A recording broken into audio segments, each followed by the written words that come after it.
90 দিনে নয়, এবার প্রতি মাসে আসবে বিদ্যুতের বিল। বিরাট আপডেট দিল WBSEDCL। গরমে হাঁসফাঁস অবস্থা গোটা বাংলায়। ফ্যানের তোলা ছাড়া এক মুহূর্ত টেকা দেয় ঘরে। তার উপর বঙ্গে পুরোপুরি বর্ষা প্রবেশ করলেও ভারী বৃষ্টির দেখা নেয় দক্ষিণবঙ্গে। ফলত আর্দ্রতাজনিত গুমোট ভাব বেড়ে চলেছে। স্বাভাবিকভাবেই হু হু করে বাড়ছে বিদ্যুতের বিল। তবে এসবের মাঝেই ইলেকট্রিক বিল সংক্রান্ত বড় সিদ্ধান্ত নিল রাজ্য বিদ্যুৎ বন্টন পর্ষদ বা WBSEDCL। বাড়তি বিদ্যুতের বিল ঘিরে হাজারো চিন্তার শেষ নেই মধ্যবিত্ত ঘরের সাধারণ মানুষদের। পকেটে পড়েছে অত্যধিক চাপ। এদিকে বিগত দিনগুলিতে WBSEDCL গ্রাহকদের ইলেকট্রিকের গড় বিল পাঠাচ্ছিল এবং সবশেষে একসঙ্গে 3 মাসের বিল দেওয়া হতো, যা গ্রাহকের কাছে অনেকটা চাপের হয়ে গিয়েছিল।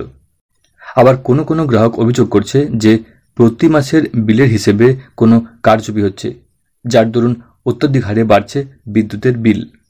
তাই এবার সেই সমস্যা দূর করতে CESCর পথে হাঁটল WBSEDCL। 2024-এর জুলাই মাস পড়তেই WBSEDCL এক নতুন নিয়ম জারি করেছে। CESCর মতো এবার থেকে প্রতি মাসে ইলেকট্রিক বিল আসবে। অর্থাৎ প্রতি মাসে কতটা বিদ্যুৎ ব্যবহার হয় তা প্রতি মাসে সঠিকভাবে জানা যাবে। মিটার দেখে যতটা ইউনিট ব্যবহার হয়েছে তার উপরেই বিল প্রস্তুত হবে।